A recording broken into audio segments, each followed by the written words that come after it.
Clarity makes you hard to control because the world rewards speed, not depth, not stillness, not honest reflection. Give yourself 10 quiet seconds and you would step away from what keeps draining you. You would stop begging for inclusion. You would stop explaining yourself to people who prefer confusion. You would stop trading your peace for temporary praise and approval. You would stop shrinking your truth to fit someone else's comfort. You would see the trap clearly, an emotional maze built to keep you distracted, reactive, predictable. And when you step back, when your mind grows quiet, you become dangerous in a new way. Not loud, not cruel, just clear. Because clarity burns through manipulation. It exposes false urgency, fake loyalty, and performative love. So ask yourself honestly, how many decisions are truly yours? How many were inherited, expected, demanded, rewarded with applause? This isn't about thinking more. It's about thinking clean. That is Stoicism, not cold detachment, but discipline and truth, to strip away illusion until your thoughts belong to you again. If you're tired of reacting, tired of living in noise, this is where the shift begins. Subscribe to this channel today as a quiet act of rebellion for your future self. Let it be your signal that you chose clarity over chaos, discipline over distraction, and a mind no one controls. Lesson 1. Thinking, not reacting. Most people think they're thinking, but they're mostly reacting. The difference is subtle, and it changes everything. A real thought is intentional. It's built, shaped, examined, and owned. A reaction is fast and automatic. It happens before you notice. It wears the mask of logic, but underneath, it's an emotional echo. Someone raises their voice, and your body tightens. A decision appears, and anxiety grabs the wheel. So you avoid the choice. You call it being smart, cautious, strategic. But trace it back. That wasn't a decision. It was a triggered response, a flash of emotion, pretending to be clarity. We live in a culture of speed. Every hint is urgent. Everything is loud. But clarity can't breathe in chaos. Clear thinking doesn't rush. It steps back and asks, where did that feeling start? What am I assuming right now? Most people never ask. They never question the inner voice because they assume it is theirs. But often it isn't. It can be a parent's pressure, a crowd you feared, a belief you absorbed without even realizing. And slowly, your mind becomes a theater for everyone else's story except your own. The Stoics taught a hard truth. Emotion isn't the enemy. Unexamined emotion is. As Epictetus said, it's not things that disturb us, but our judgments about them. That sentence is brutal freedom, because if judgment creates suffering, then clarity can dissolve it. But first, you have to slow down enough to see what drives you. Most people skip that part. They feel angry and blame someone else. They feel shame and assume they deserve it. They feel anxious and assume danger is real. But every emotion begins with a belief. And if the belief is flawed, the emotion becomes misleading. Then you repeat the same loop, the same arguments, the same breakdowns, the same regrets, and you call it life. So let's get practical. Here is the 10-second practice. Name the feeling without drama. Find the judgment underneath it. Choose a response aligned to values. That's it. Feeling, judgment, response. Now look at your patterns. How many choices you made just to avoid discomfort? How many yeses you gave out of guilt?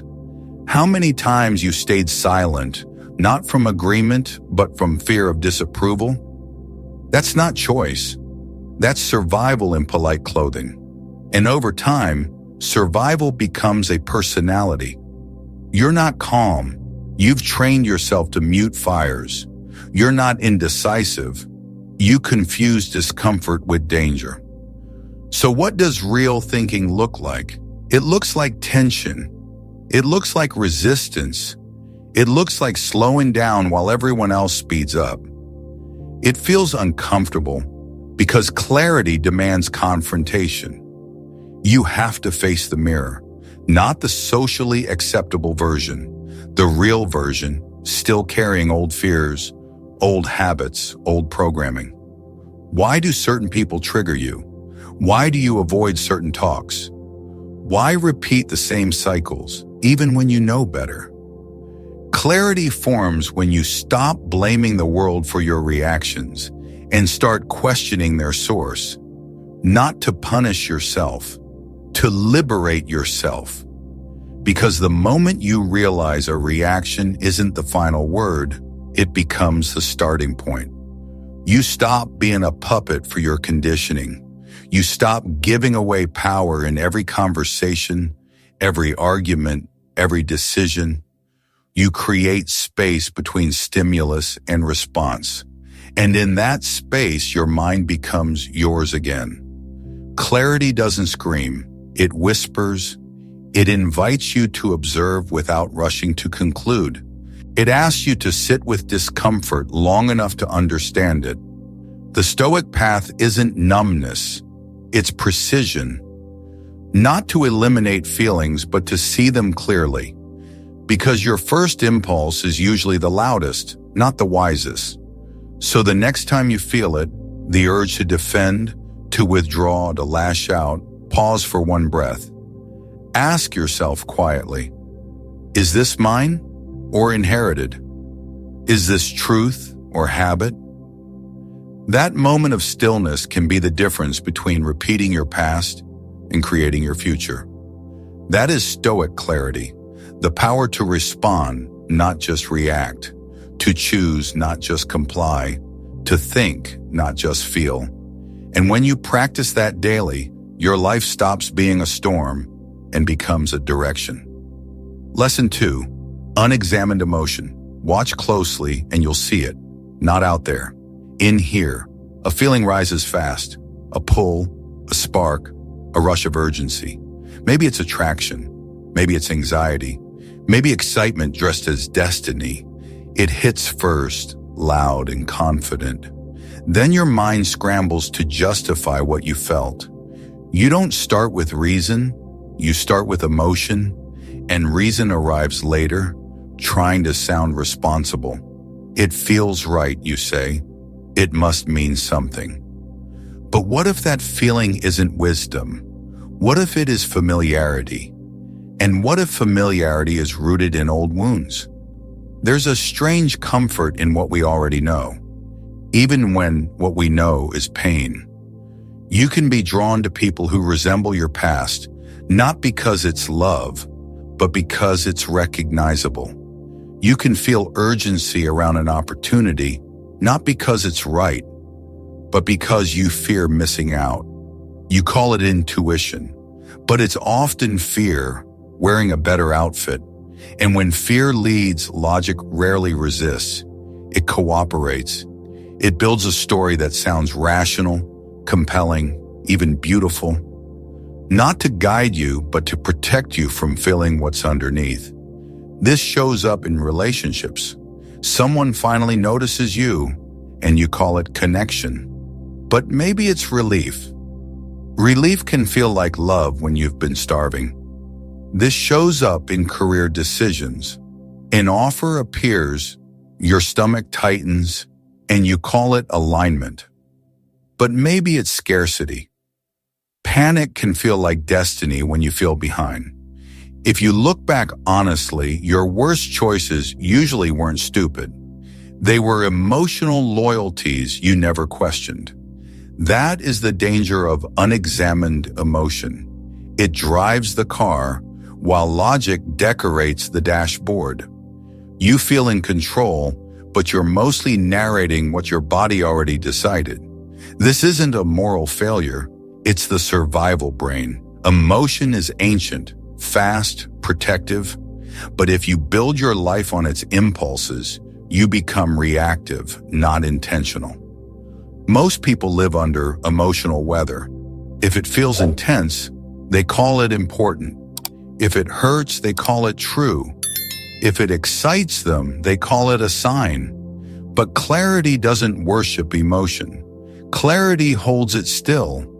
It lets it speak, but refuses to let it lead. When you think clearly, you learn the difference between what you want and what you're addicted to, between what feels familiar and what is actually good. That awareness changes everything. You stop calling every pull a calling. You stop trusting the moment just because it's loud. You slow down. You let the feelings settle. You ask one clean question. If I wasn't feeling this, what would I know? Sometimes the answer stings. You realize what felt like love was validation. What felt like ambition was comparison.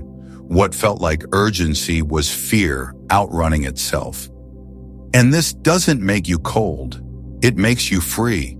Free to feel deeply without being ruled by feeling. Because emotion isn't the enemy. It's information. It's just not the whole story. Like a spark, it can light a fire or burn the house down. The difference is the pause. Clarity creates that pause. Space between feeling and follow-through. And inside that space, you get to choose who you are. You may still feel afraid, but fear won't drive.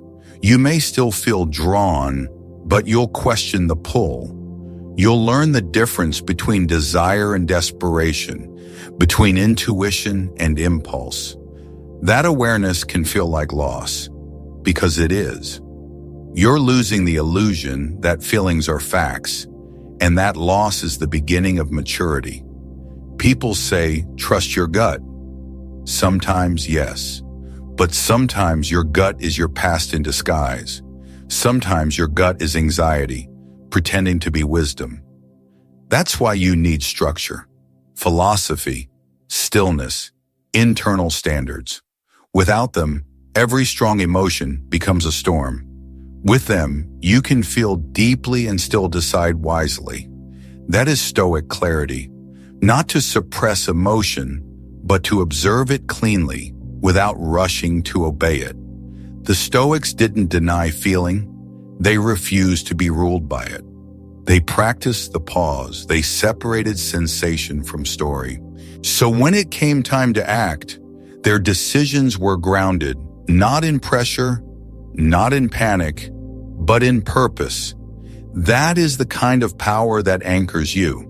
Move through chaos without being hijacked by every wave of emotion. The kind that stays clear even when feelings get loud. Because you've learned this, emotions are real, but they're not reliable. And until you can feel them without obeying them, you'll keep moving to someone else's rhythm. But when you stop dancing, when you pause, feel, and choose, you become hard to move. Not numb, not cold, just steady. You're no longer living in reaction. You're moving with quiet clarity, not because it feels good, but because it's right. And that difference, though invisible, transforms everything. It turns emotional noise into meaningful action. Over time, it makes your decisions not just smarter, but cleaner. And the next illusion you must break is this one. Lesson 3, stop waiting for certainty. Most people think they're being careful when they wait. They believe that delay creates clarity. But what they're really doing is waiting for certainty, a kind of perfection that doesn't exist outside imagination. You can hear it in their words. I just need more time. Once I'm sure, I'll make the move. But underneath that language isn't wisdom. It's fear. And fear, wearing the mask of logic, whispers a lie. It says hesitation is safety. It says the unknown is always a threat. It says until you see every outcome, you're not ready. But that isn't clarity. That is avoidance dressed as strategy, a way to delay responsibility while feeling productive. The truth is simple. No one is ever completely ready, not for big decisions, not for hard conversations, not for the moments that demand growth. Readiness, as most people imagine it, is a myth, a mental loophole. You think you're buying time, but you're trading momentum for illusion. And the longer you wait, the more your mind fills in blanks with fear. You imagine worst cases.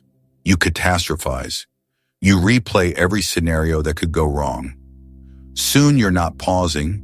You're stuck in overthinking and underliving. Seneca wrote, "We suffer more often in imagination than in reality." The Stoics understood the mind's trick. The pain we predict is often worse than the pain we meet. But people addicted to certainty don't see it yet. They think if they wait, the perfect moment arrives. The path clears. The fear vanishes. But it doesn't, because clarity doesn't come before action. It is born from action. You don't get clear and then move.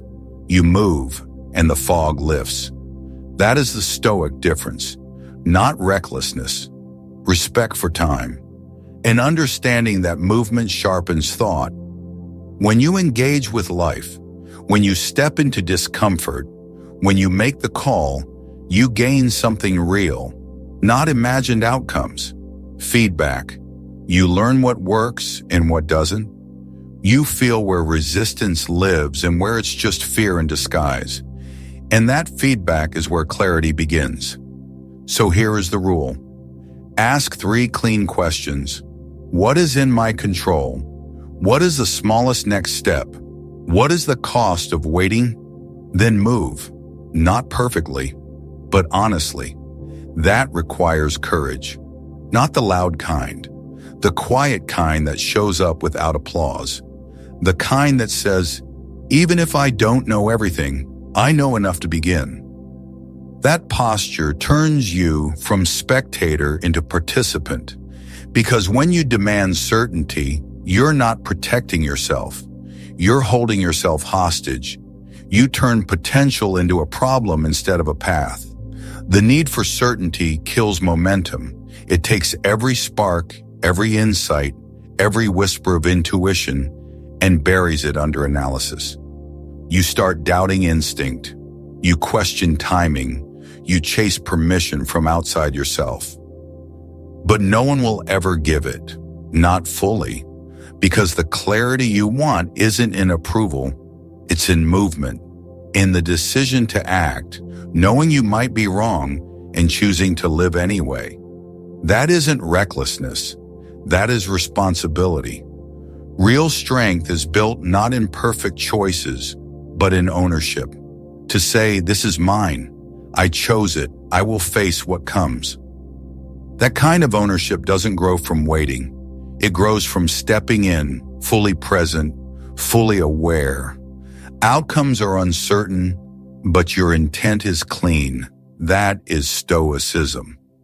Not waiting for the world to make sense, but acting in a way that brings your own sense into the world. You don't need a map to take the first step. You don't need to kill fear before moving. You only need honesty. What's holding you back? Is it wisdom or avoidance? Is it reflection or delay? Because most of the time, the longer you wait for clarity, the harder it becomes to act. Lesson 4, guard your mind. We live in an age of endless information, yet most of it leaves us confused. Not everything deserves a place in your mind. Not every voice should have access to your inner world. You need boundaries not just in relationships but in consumption. You wouldn't let a stranger walk into your house and rearrange your furniture. So why let random content rearrange your priorities, your beliefs, your emotional state? The most dangerous influence isn't always loud. Sometimes it's quiet. A video you didn't question, a post that shifted you by 1 degree, a conversation that planted doubt without permission. This is where discipline beats intelligence. It's easy to collect insights, harder to decide what deserves attention. The Stoics knew this. They spoke of guarding the mind like a fortress, not just from attack, but from clutter. Because clutter becomes confusion, and confusion becomes erosion. You don't lose yourself once. You lose yourself in pieces, one unchecked influence at a time. So start asking better questions. Not is this interesting? Not is this popular? But is this true? Is this useful? What does it cost me? Use 3 gates. Is it true or just loud? Is it useful or just stimulating? What does it cost in focus and peace? If it fails the gates, it doesn't enter. Some things shout only to steal your energy, but clarity is quiet. It waits for those willing to tune out noise and come back to themselves. This isn't closed-mindedness, it's intention. Being open-minded doesn't mean letting everything in. It means being open to truth and ruthless with everything else. Because you can't think clearly with a mind pulled in 10 directions. You can't hear your own wisdom if it's drowned in content. True growth isn't more intake, it's better discernment. The courage to say, I've heard enough, now I will listen to myself. That isn't arrogance, it's maturity. You don't need 100 opinions to make one decision. You need presence. You need focus. You need space. Because clarity isn't born from information overload. It emerges when noise fades, when the world gets quiet enough for your own wisdom to be heard. And if you want a life that reflects your values, your truth, your strength, protect that space like it matters. Because it does. It is the foundation of every decision that shapes who you become. Lesson 5. Build a clear environment. Clarity feels like a mental problem, but it often begins as a physical one. You can journal daily, read wisdom, seek silence. But if your environment is chaotic, your mind will mirror it. Your desk, your phone, your room, your tabs. They are not separate from your thoughts. Your environment is a container. And when the container is full of noise, it becomes hard to find a quiet thought. Look around, not casually, really look. Papers everywhere, tabs you haven't touched in days, half-finished tasks spread across apps. That isn't just mess, that is friction. Each item pulls, each notification leaks attention, each unfinished loop tugs at your energy without permission. Over time, you feel drained before you begin. Not because you're lazy, because your space is designed to exhaust you. And then inside that chaos, you try to make important decisions about your future, your relationships, your purpose. But the mind doesn't perform at its best in storms. You wouldn't plan a battle in a nightclub. You wouldn't write your will during an earthquake. Yet people try to build their lives while surrounded by digital storms and scattered focus. It doesn't work. Not because you can't be clear, but because clarity can't breathe there. A Stoic protects their state, not with perfection, with responsibility. You guard the atmosphere around your thoughts like you guard your time. You notice what enters your field, what flickers constantly, what conversations drain you even when you say nothing, what energy lives in your space without consent. Clarity doesn't need mountains. It needs intention and small, deliberate acts. Here is a 3-minute reset. Clear one surface. Close the useless tabs. Turn your phone face down. You're not cleaning a room. You're clearing a mind. These actions aren't about neatness. They remove obstacles between you and your deepest thoughts. Most people underestimate how space shapes psyche. When eyes see clutter, the brain prepares for stress. When ears hear constant pings, the nervous system reacts as if attacked. The brain can only track so much, and if it tracks noise, it can't track depth. That's why clarity returns after you clean a room, take a walk, or turn everything off. It isn't magic, it's space. Room for thoughts to echo, room for intuition to rise. Carl Jung once said, "Who looks outside dreams, who looks inside awakes." But here's the part most people miss. You can't look inside well when the outside keeps pulling. The inner world needs peace to open, and peace requires preparation, not grand gestures, small choices made daily. Your environment isn't only objects. It is people, voices, patterns, and pressure. So ask yourself, who and what are you allowing to live around your mind? Because what you allow becomes your baseline, and your baseline becomes your life. If you allow what drains you to stay close to you, it becomes harder to hear yourself. You are not weak for needing boundaries. You are wise for protecting clarity. A clean environment is self-honesty in action. It means you are ready to stop living by default, ready to create conditions where your best self can actually show up. And it doesn't need drama. Start small, clean one corner, turn off one notification, cancel one unnecessary obligation. Small shifts matter. They create momentum. They send a message to your nervous system. I'm serious about this. And your mind responds. It begins to settle, to sharpen, to listen. The Stoics taught that the mind must not be ruled by circumstance, but they also knew you must train it to resist indulgence, to return to what matters, and discipline begins where your body is. Not later, not when life is perfect. Right now in the space you inhabit, make your space protected, not through ritual, through respect. Respect for your mind, respect for your peace, respect for your attention. Because clarity isn't something you stumble into. It is something you prepare for. Clarity enters the room when there is space for it to sit down. And if you never make space, it won't fight the clutter. It will leave quietly. So choose now to make room. Let your space reflect your intention. Let your environment become a silent ally in deeper thought. Because clarity begins before the thought. It begins in a place where thought can breathe. Now ask the next question. What are you optimizing for?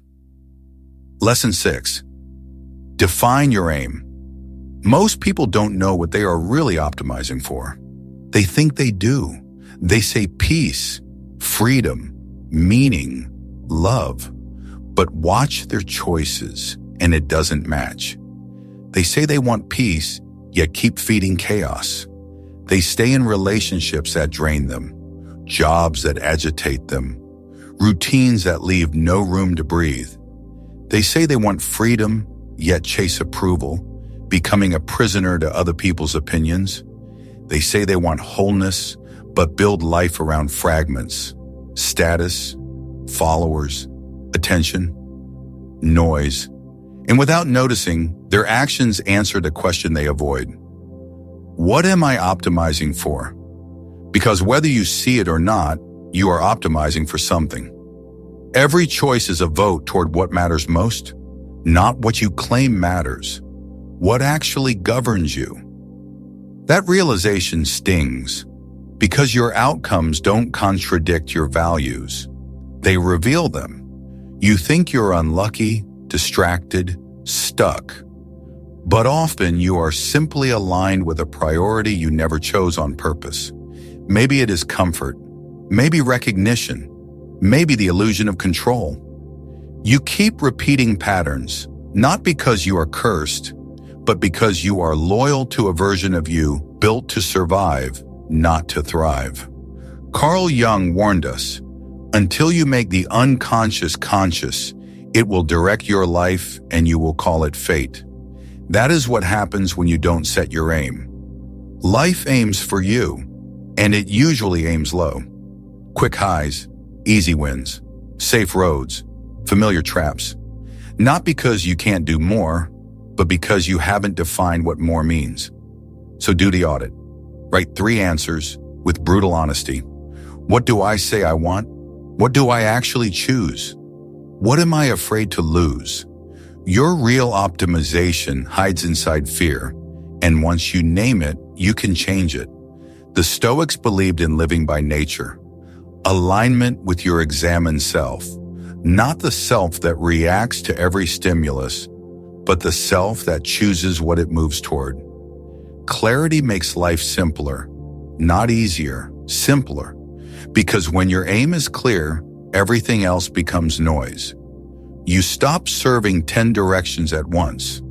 You start choosing what actually matters. That singular focus is where power lives. Lesson 7. Decide, then learn.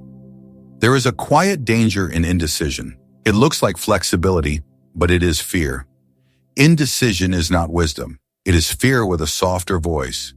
Most people don't notice how much energy they spend hovering, not committing, not moving, just staying in the middle. But hovering isn't neutral. It is a choice to remain uncertain, a choice to let life decide for you. Marcus Aurelius said, "A wrongdoer is often a man who has left something undone." That is not just about crime.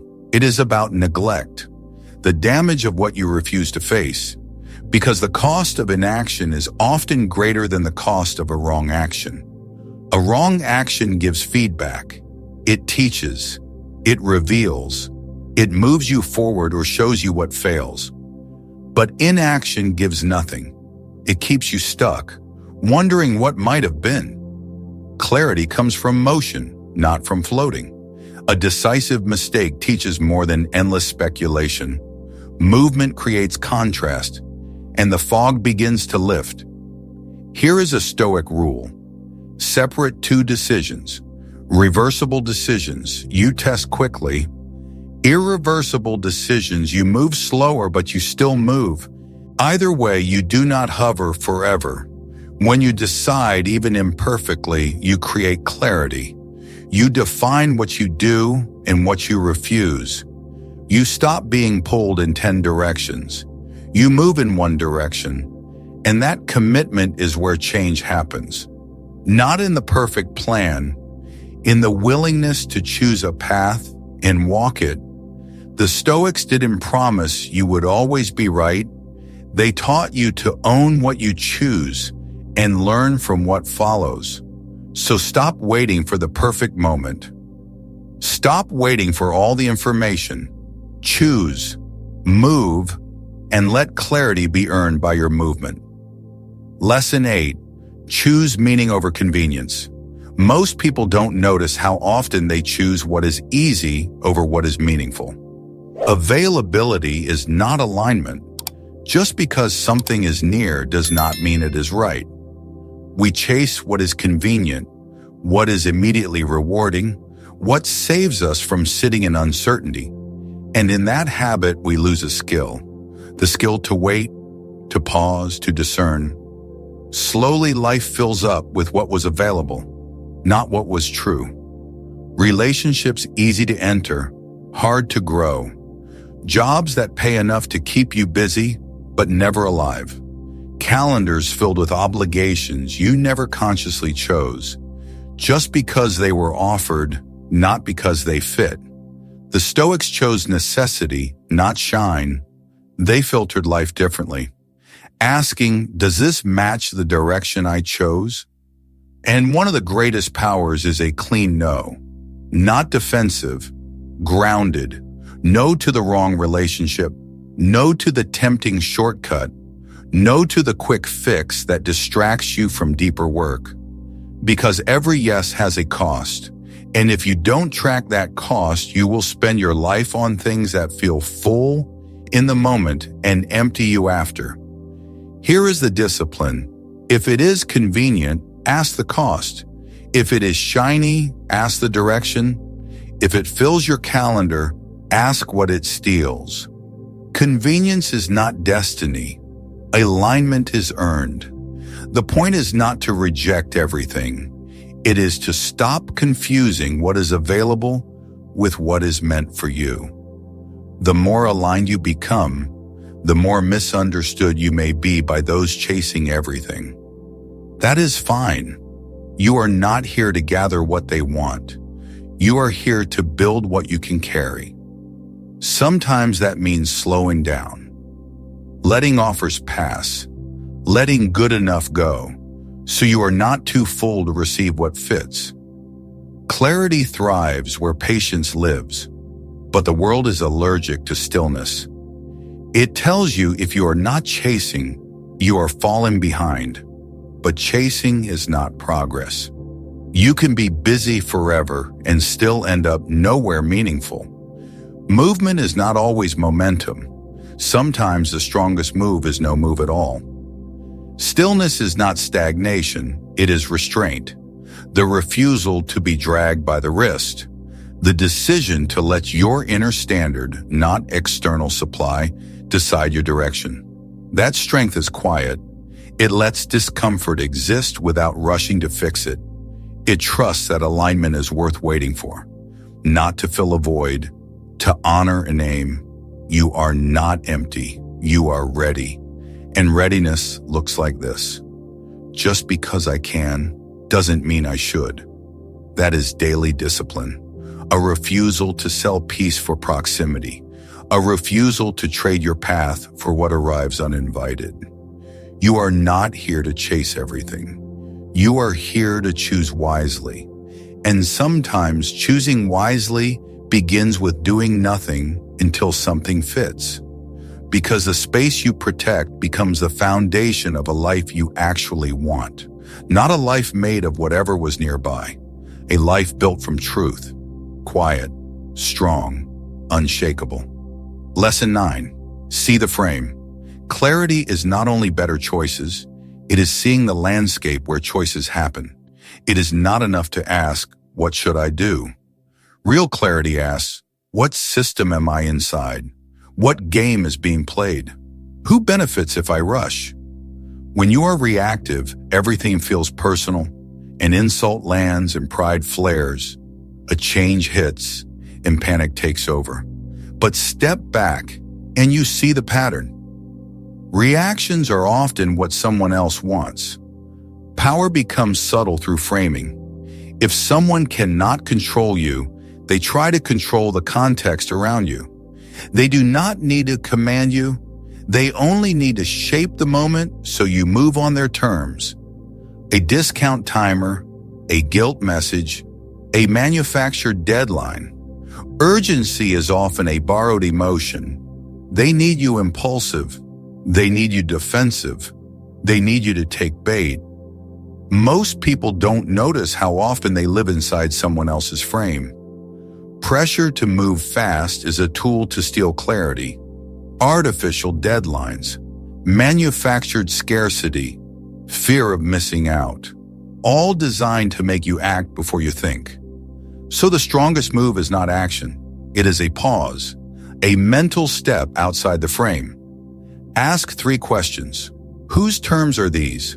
Who wins if I rush? What happens if I don't? If the frame demands speed, it is asking for your mind. Marcus Aurelius practiced this. He reminded himself that opinions were noise, and judgments could not touch him unless he let them. Meta-awareness gives you space. It lets you see the board, not just the piece, and then choose, not because you are pushed, but because you are clear. That is real power, not force, not dominance. Ownership of context. Lesson 10. Count the cost of doing nothing. Most people hesitate because they fear the wrong move. They measure the risk of action, but ignore a bigger risk, the cost of inaction. They imagine what could go wrong if they act, but forget what will decay if they don't. The Stoics practice premeditatio malorum, not to panic, to prepare, to see clearly what neglect creates. So do an inaction audit. If I do nothing, what decays in a week, in a month, in a year? Write the cost down, then act on one thing. Because clarity isn't only what you choose, it is what you refuse to leave undone. Seneca said, "It is not that we have a short time to live, but that we waste much of it." And most of that waste happens in hesitation, in the space between knowing what to do and doing it. That space is expensive. It costs momentum. It costs opportunities. It costs the life you could be living if you weren't waiting for a perfect moment. Clarity doesn't promise you'll be correct. It asks something deeper. Are you aligned with your values? Are you moving forward with integrity? Because the cost of inaction is often greater than the cost of wrong action. Wrong action teaches. It gives feedback. It gives data. It shows you what works, what doesn't. But inaction gives nothing. It keeps you frozen, watching your life move past you. The real mistake is not imperfection. It's letting the hunger for certainty keep you trapped. Sometimes the strongest act is a step into the unknown, not recklessly, responsibly. Because waiting for certainty is often self-sabotage. The perfect moment doesn't exist. Clarity comes from movement, not from standing still. So count the cost of doing nothing. See the timeline clearly. If you never move, if you never choose, if you never act, then ask yourself, is that a price I will pay? Every day you delay is a day you do not get back. Every chance you ignore is a door that may not return. The Stoics knew this. Time is the one resource you cannot replenish. So use it wisely, not by waiting for perfect conditions, but by creating moments worth living. By acting even when you're unsure, because inaction has a cost, and it is usually the highest cost of all. If these ideas are helping you, stay with this channel. Subscribe to Stoic Ocean as a quiet act of rebellion for your future self. Leave a comment below. Tell me one decision you've been delaying, not to confess, to commit, and we'll keep going together. Lesson 11. Audit your beliefs. Many of the values you claim are yours were never chosen. They were borrowed, inherited, rewarded into you. Your environment trained you. Your culture shaped you. Your fear reinforced it. So don't just collect beliefs. Dissect them. Challenge them. Interrogate their origin. Ask 4 questions. Where did I learn this? What does it make me do? What does it cost me? Who benefits if I obey it? A belief that weakens you is not wisdom. It is a parasite wearing a friendly mask. So choose your values like a craftsman chooses tools. Not because they were handed down, because they are sharp, honest, necessary. That is transformation, replacing inherited patterns with examined truth. And when you do that, life stops aiming for you. You aim for it. Lesson 12. Close the gap. Clarity without action is another illusion. The overthinker wears insight like a costume, but never changes. There is a gap between the self you imagine and the self you live. Thinking is comfortable. Action demands discomfort. So give yourself a rule. If it matters, move within 48 hours. Not a grand leap. One small step. Send the message, make the call, block the time, write the first line, because clarity deepens after you move through fog, not when you wait for it to disappear. Your mind learns by contact with reality, not by spinning stories in comfort. So stop rehearsing, start practicing. You don't need perfect confidence. You need honest motion. Lesson 13. Integrate your pain. Most people survive pain without studying it, so it stays hidden, and it shapes the future without permission. Pain that isn't understood doesn't vanish. it turns into patterns. A wound unexamined is a lesson repeated. Failure, when studied without ego, becomes a clarifier. It shows you what matters, what doesn't, what you avoid, what you still fear. Seneca said, "Difficulties strengthen the mind as labor does the body." So don't waste your pain. Integrate it. Use it as feedback from life itself. A scar is not weakness. It is evidence that healing happened. The strongest people are not those who avoided pain. They are those who made peace with it and learned the lesson without becoming bitter. Lesson 14. Think in layers. Most people react as if life is happening in fast forward. Layered vision means seeing beyond the moment. Emotional layer, social layer, strategic layer, moral layer. This is not overthinking, it is depth thinking. For example, someone says urgent and your chest tightens, but beneath urgency might be manipulation, or insecurity, or poor planning they want you to fix. A layered thinker pauses. They ask, what's happening on the surface? What's beneath it? What's the cost if I answer fast? Depth gives you power. You don't just react. You edit before you publish. You choose before you obey. And in that pause, clarity becomes possible. Lesson 15. Own your mind. Most people walk through life with minds wide open, vulnerable, unguarded. But clarity that lasts comes from ownership. To own your mind is not to shut it off. It is to be discerning, selective, intentional. Declare it quietly. This mind is mine, not for sale, not for auction. When your mind belongs to you, something shifts. You stop flinching, you stop over-explaining, you stop rushing to justify. Mental sovereignty is rebellion in a world that profits from confusion, a clarity that cannot be taken because it wasn't built in comfort. It was forged in places most avoid. These 15 lessons move you from reaction to intention. Each one builds the next. Together, they form a foundation of clarity that holds. The ultimate freedom is owning your mind, then living by values you examine yourself. Clear thinking isn't about having every answer. It's about asking better questions. It's about becoming someone who doesn't need to be rescued from their own mind. So draw the line. Listen for your voice beneath the world's noise. Ask yourself, is this thought mine? Is this fear borrowed? Is this goal real?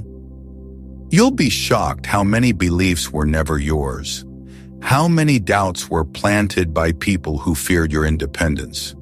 But the moment you reclaim your mind, you become unshakable. Not aggressive, not reactive, centered, independent. Clear in clarity, once owned, doesn't beg for the world to follow. It simply walks and watches who keeps up. You are not meant to be a prisoner of noise. Your mind was built to be a sanctuary. Guard it like your life depends on it, because it does. If this video helped you today, subscribe to Stoic Ocean. Leave a comment with one principle you will practice first. Share it with someone you love. And until next time, think clean. Choose wisely. Own your mind.